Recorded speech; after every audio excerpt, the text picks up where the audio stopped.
तो अगला जो तीसरा सवाल है मधु बहन के पास में भगत समाज की तरफ से आए, वो क्या है? आप कहते हैं कि 17 फरवरी को सतगुरु रामपाल जी महाराज जी का बोध दिवस नहीं मनाना चाहिए क्योंकि वे स्वयं कबीर परमेश्वर हैं और उन्हें साधारण व्यक्ति मानने की गलती नहीं करनी चाहिए। क्या आपके पास कोई ऐसा ठोस प्रमाण है जिन्हें आधार बनाकर यह समझा जा सके कि वास्तव में संत रामपाल जी महाराज 8 सितंबर 1951 से ही धरती पर प्रकट हैं और कोई साधारण व्यक्ति नहीं है? पुण्यात्माओं, ये जो तीसरा पॉइंट है ये बहुत ही ज्यादा इंपॉर्टेंट पॉइंट है। इसमें परमेश्वर के ज्ञान आधार से उनके सत्संगों से लिए हुए ऐसे अनमोल 5-4 पॉइंट हैं जो शायद आपने भी नहीं सुने होंगे अभी तक। तो हमारा इससे विश्वास बढ़ेगा कि परमेश्वर ने सारा खजाना छुपा के रखा हुआ, सारा रहस्य परमात्मा ने दबा के रखा हुआ और हम नहीं समझ पाए, और आज समझ लिए तो हमारा विश्वास बढ़ेगा हमारे गुरु पे, हमारी भक्ति पे। कोई माई का लाल हमें इस पंथ से अलग नहीं कर सकता। और जब इतनी आस्था, इतना अटल विश्वास हमारा इस पंथ पे और इस गुरु पे हो जाएगा, पुण्यात्मा गुरु सीने से लगा लेगा। गुरु दूर नहीं है, फिर हमारे से सामने खड़ा है, वो तो बाट देख रहा है, वो तो इंतजार कर रहा है कि ये कब मुझे परमात्मा के रूप में स्वीकार करे। उसी क्षण परमात्मा सामने खड़ा हो जाएगा। तो भगत समाज ने सवाल किया है कि भाई यदि संत रामपाल जी महाराज 8 सितंबर 1951 से ही धरती पे प्रकट हैं और स्वयं कबीर परमेश्वर हैं, तो कोई ऐसा ठोस प्रमाण दो जिससे हमारी आत्मा को शांति मिले, हमें विश्वास हो कि वास्तव में धरती पे कबीर परमात्मा संत रामपाल जी महाराज जी के स्वरूप में 8 सितंबर 1951 से ही प्रकट हैं। तो सबसे पहला प्रमाण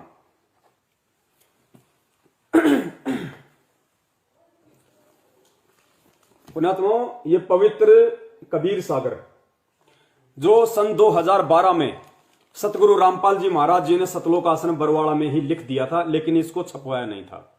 फिर सन 2016 में सतलोक आश्रम मैनेजमेंट हरियाणा ने अपने धार्मिक धंधे के विस्तार के लिए इस 2012 में लिखे गए पवित्र ग्रंथ को यह कहकर संगत में बंटवाया कि हिसार जेल से 2016 में गुरुजी ने लिख के भेजा है। इन पाखंडियों ने इतना बड़ा पाखंड फैलाया। फिर तो इसी पवित्र कबीर सागर के पेज नंबर 335 पे आप देखना, अगर आपके पास में घर पे हो तो पेज नंबर 335 आप इसका पढ़ना। पेज नंबर 335 पे क्या लिखा हुआ है? बहुत महत्वपूर्ण प्रमाण। क्या प्रमाण? परमेश्वर कबीर जी ने बताया कि हे धर्मदास, तू मेरा अंश है, मैं तुझे एक अति गुप्त भेद बताता हूं जो मैंने अभी तक तुझसे छुपा रखा है।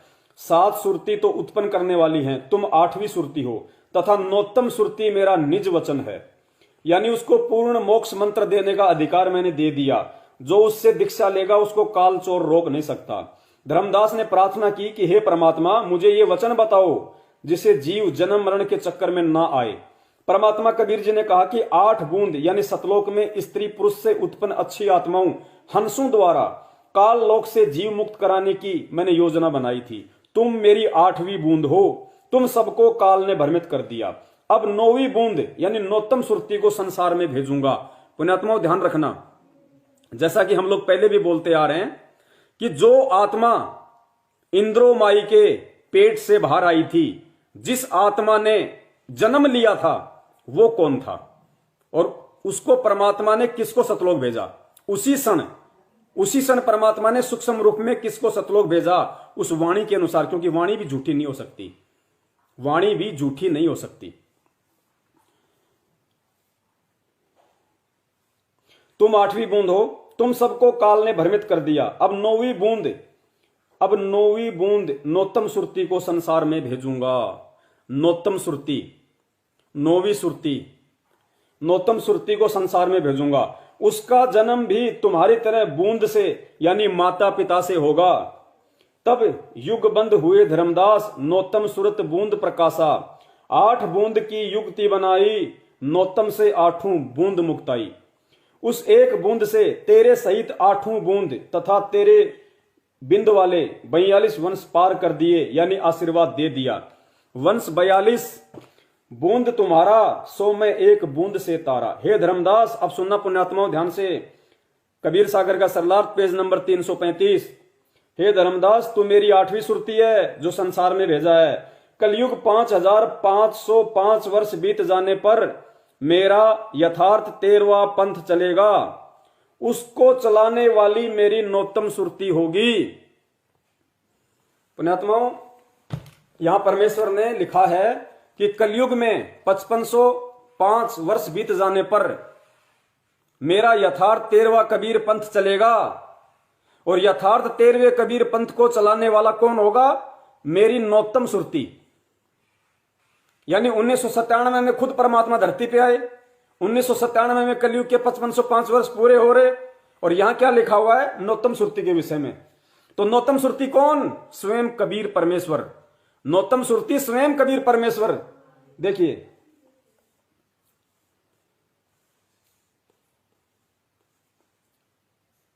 कलयुग 5505 वर्ष बीत जाने पर मेरा यथार्थ 13वां पंथ चलेगा, उसको चलाने वाली मेरी नौतम सुरती होगी। यहां परमात्मा अपने आप को छुपा रहे हैं, नौतम सुरती का दर्जा दिया अपने आप को। और जो ये कह रहे हैं ना कि परमात्मा की धर्मदास तेरी तरह माता पिता से जन्म लेगा, माता पिता की बूंद से जन्म लेगा, वो जन्म लेने वाली आत्मा कौन थी? आगे देखिए, वह 9वीं आत्मा जो जन्म लेगी माता पिता से, मेरा निज वचन यानी सत्य नाम सार शब्द लेकर जन्मेगा। वो नौतम जो सुरती होगी, जिससे कलयुग के 5505 वर्ष, 5000 और 505, कलयुग के 5505 वर्ष बीत जाने पर जो मेरा यथार्थ 13वां कबीर पंथ चलेगा, यानी 1997 में, उसको कौन चलाएगा? नौतम सुरती। और नौतम सुरती जब जन्मेगी तो क्या लेके जन्मेगी? पुण्यात्माओं, ध्यान देना इन बातों पे। नौतम सुरती जन्मेगी तो क्या लेके जन्मेगी? वह 9वीं आत्मा मेरा निज वचन यानी सत्य नाम सार शब्द लेकर जन्मेगा। पुण्यात्माओं, जिसके पास में सार शब्द होगा, सार शब्द संजीवन बूटी घिस घिस अंग लगावे, जिसके पास में सार शब्द होगा, क्या वो माता पिता के गर्भ से जन्म लेगा? यहां परमेश्वर अपने आप को छुपा रहे हैं कि माता पिता से जन्म लेगा। इसकी पहचान अब हमने करनी पड़ेगी, हमने निष्कर्ष निकालना पड़ेगा। और जो जन्म लेगी, जो 9वीं सुरती कौन? स्वयं कबीर परमात्मा। और कह रहे हैं कि जब वो 9वीं सुरती आत्मा मेरा निज वचन यानी सत्य नाम सार शब्द लेकर जन्मेगा। अरे सार शब्द ही तो मुक्ति का साधन है, सार शब्द ही तो स्वयं वो कबीर परमेश्वर का रूप है। हम हैं शब्द शब्द हम माही, हमसे भिन्न और कछु नहीं। वो सार शब्द ही तो खुद कबीर परमात्मा है। वो शब्द स्वरूपी जिसको कहते हैं शब्द स्वरूपी राम, वो सार शब्द ही तो है। परमात्मा कहते हैं शब्द को लखाया जाता है। तो परमात्मा जिस शब्द रूप में है, उस रूप को अपने भगत को लखाते हैं, अपनी पहचान करवाते हैं, लखाव कराते हैं भगत को। जब वो उस लायक हो जाएगा, यानी परमेश्वर साक्षात अपना दर्शन करवा देते हैं कि मेरे सामने मेरे गुरु के रूप में कौन है, कौन खड़ा है आज इस पृथ्वी पे। तो 9वीं जो सुरती होगी, जो सार शब्द लेके जन्मेगी, तो पुण्यात्माओं ये विचार करने की बात है, जिसको सार शब्द परमात्मा यहां दे देते हैं, वो तो जन्म मरण से मुक्त हो जाता है, वो तो जीवित मर जाता है, उसका तो सदा सदा के लिए काल लोक से झंझट खत्म। जिसके पास में सार शब्द होता है, उसको तो काल भी नहीं रोकता। जिसके पास सार शब्द होता है, गुरु जी कहते हैं काल अपना शीश नवा लेता है, और काल के शीश पे पैर रख के वो आत्मा सतलोक जाती है। तो जिस आत्मा के पास ऑलरेडी सार शब्द है, वो आत्मा माता पिता के गर्भ से कैसे जन्म लेगी? तो 9वीं सुरती स्वयं कबीर परमेश्वर। अब माता पिता से जो जिक्र हुआ है, ये आप और हमको धोखे में रखने के लिए। अगर मेरा भगत इतना भी नहीं पहचान पाएगा, इतनी भी मेरी परख नहीं कर पाएगा, इतना भी नहीं समझ पाएगा कि सार शब्द वाली आत्मा कभी मां के गर्भ से जन्म लेती है क्या? अरे काल और दुर्गा के पास में ना तो शब्द है ना सार शब्द है। काल के पास ना शब्द है ना सार शब्द है। लेकिन बता दो, जब से वो दुर्गा और काल इस 21 ब्रह्मांड में आए हैं, क्या आज तक उन्होंने किसी मां के गर्भ से जन्म लिया? क्या काल और दुर्गा ने किसी मां के गर्भ से जन्म लिया है? जब भी ये नष्ट होते हैं परमेश्वर के आशीर्वाद से, परमेश्वर की शब्द शक्ति से, ये दोनों के दोनों युवा शरीर में वापस प्रकट हो जाते हैं, जन्म नहीं लेते। तो पुण्यात्माओं, जिसके पास में सार शब्द है, वो माता पिता की बूंद से जन्म लेके आएगा, और वो भी 9वीं सुरती जो स्वयं कबीर परमेश्वर हैं। कबीर बीजक में स्पष्ट लिखा हुआ है कि नौवीं सुरती कौन है। दास ने आपको पहले भी दिखाई थी कटिंग एक बार कि नौवीं सुरती कौन है। नौवीं सुरती समर्थ सत्य कबीरा, ये लिखा हुआ है कि नौवीं सुरती समर्थ सत्य कबीरा। समर्थ कबीर, वो सत्य कबीर ही नौवीं सुरती होगी। तो नौवीं सुरती, और फिर आगे लिख दिया वो सार शब्द लेकर जन्मेगा। अरे जिसके पास सार शब्द होगा वो तो सतलोक में होगा भाई, उसको यहां जन्म लेने की क्या जरूरत है। तो पुण्यात्माओं 8 सितंबर 1951 से ये जो नौवीं सुरती का यहां जिक्र है ये स्वयं कबीर परमेश्वर है, और 8 सितंबर 1951 से संत रामपाल जी महाराज जी के रूप में धरती पे प्रकट है। ये हमने यकीन करना पड़ेगा। आगे देखिए, वह नौवीं आत्मा मेरा निज वचन यानी सत्य नाम सार शब्द लेकर जन्मेगा, उसके द्वारा चलाए गए पंथ में जो नाम दीक्षा लेगा तो काल चोर उसको रोक नहीं पाएगा। अब पुण्यात्माओं 1997 में परमात्मा का यथार्थ 13वां कबीर पंथ चलना, और 13वां कबीर पंथ कौन चलाएगा? स्वयं वो कबीर परमेश्वर कि 5000 और 500 जब कलयुग बीत जाए महापुरुष फरमान तब जग तारण को आए, जब आवे 5505 तब ये वचन मेरा होगा साचा। उधर से परमात्मा क्या बोल रहे हैं कि 12वें पंथ हम ही चलावें। 12वें पंथ में कब? 12वें पंथ में हम ही चलावें, सब पंथों को मिटा के एक पंथ चलावें। तो एक पंथ चलाने का मतलब है यथार्थ 13वां कबीर पंथ कब? 1997 में। कौन चलाएगा? 12वें पंथ हम ही चलावें, खुद कबीर परमात्मा। और यहां क्या कह रहे हैं कि वो मेरी नौवीं आत्मा निज वचन यानी सत्य नाम सार शब्द लेकर जन्मेगा, और उसके द्वारा चलाए गए पंथ में यानी उस आत्मा के द्वारा चलाए गए पंथ में, तो पुण्यात्माओं पंथ तो चला रहे हैं कबीर परमेश्वर चलाएंगे, फिर यहां पे ये जन्म लेने वाली बात क्यों? क्या कोई जन्म लेकर कबीर परमात्मा का 13वां पंथ चला देगा? उधर तो परमात्मा कह रहे हैं कि सब पंथों को मिटा के एक पंथ चलाऊं, और 12वें पंथ हम ही चलाऊं। खुद परमात्मा आएगा 12वें पंथ में आगे, और 13वां पंथ खुद कबीर परमात्मा चलाएगा।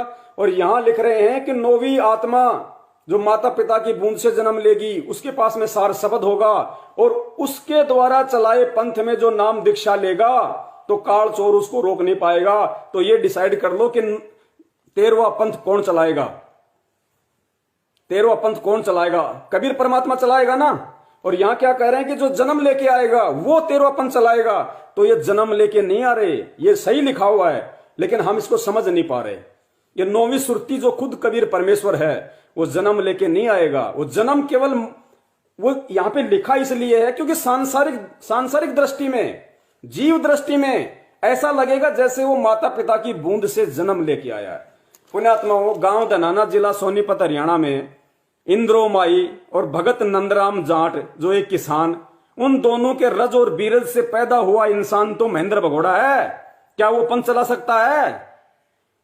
क्या वो पंथ चला सकता है 13वां? क्या उसके द्वारा चलाए गए पंथ से कोई नाम दीक्षा लेगा तो काल उसको रोकेगा नहीं? क्या वो सार शब्द लेके जन्मेगा? तो पुण्यात्माओं इंद्रो माई और नंदराम जी के संयोग से रज और बीरज से जो जन्म लेगा वो पीव नहीं हो सकता, वो जीव है, जीव।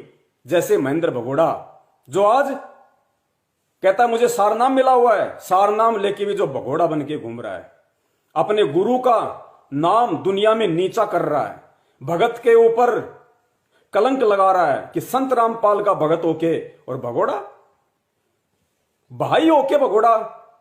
हमारी संस्कृति में बड़े भाई को पिता तुल्य माना जाता है। इसने तो अपना बड़ा भाई भी नहीं माना। सतलोक आश्रम बरवाला 18 नवंबर की रात्रि को जब कांड हुआ था 18 तारीख को, 18 नवंबर 2014 को, 18 तारीख की रात को अपने बड़े भाई को छोड़ के आश्रम से भग गया। आज तक भगोड़ा बन के घूम रहा है। वो है जीव, उसने जन्म लिया है माता पिता से। तो स्वयं कबीर परमात्मा धरती पे मौजूद हैं, सार शब्द लेके जन्मेगा। जो आत्मा जन्मी थी वो कब के सतलोक परमेश्वर ने निकाल दी उसी समय, और खुद परमेश्वर फिर पृथ्वी पे संत रामपाल जी महाराज जी के रूप में 8 सितंबर से धरती पे प्रकट हैं। वरना जीव कभी भी सार शब्द लेके नहीं जन्म सकता, और जिसके पास सार शब्द होगा वो कभी जन्म लेगा नहीं। तो पुण्यात्मा ये संकेत है, इसीलिए परमात्मा ने आप और हमारे को बिचली पीढ़ी में पैदा किया है। शिक्षा दी है। अब हमने ये निष्कर्ष निकालना पड़ेगा इन बातों का। तो नंबर पॉइंट 1 पहला, भाई ने कहा कि यदि गुरुजी 8 सितंबर 1951 से कबीर परमात्मा है तो कोई ऐसा ठोस प्रमाण दो जिससे ये वास्तव में विश्वास हो जाए कि 8 सितंबर 1951 से ही धरती पर संत रामपाल जी महाराज जी के रूप में कबीर परमात्मा प्रकट हैं। तो सबसे पहला ठोस प्रमाण आपको दे दिया भगत जी। कबीर सागर का सरलार पेज नंबर 335, 9वीं सुरती और सार शब्द लेकर आएगा और यथार्थ 13वां कबीर पंथ चलाएगा। उसके पंथ से जो नाम लेगा उसको काल चोर रोक नहीं पाएगा। तो 13वां पंथ आज किसने चलाया? संत रामपाल जी महाराज जी ने। अब सार शब्द लेके आए हैं गुरुदेव, क्योंकि परमेश्वर की तो जेब में होता है सार शब्द। अब पुण्यात्मा इसलिए परमात्मा अपने सत्सेवक बच्चों को निमित्त बना के ये बार बार संदेशा दिलवाते हैं कि जिस प्रकार उस कबीर परमात्मा ने 650 साल पहले रामानंद जी को अपना मुंह बोला गुरु बनाया था, ठीक इसी प्रकार 17 फरवरी 1988 को उस जगत गुरु कबीर परमेश्वर ने संत रामपाल जी के रूप में स्वामी रामदेवानंद जी महाराज जी को अपना मुंह बोला गुरु बनाया। मुंह बोला गुरु, अरे जीव पार किससे होता है? सार शब्द से। किससे पार होता है जीव? सार शब्द से। तो सार शब्द तो गुरुदेव खुद लेके आए हैं 8 सितंबर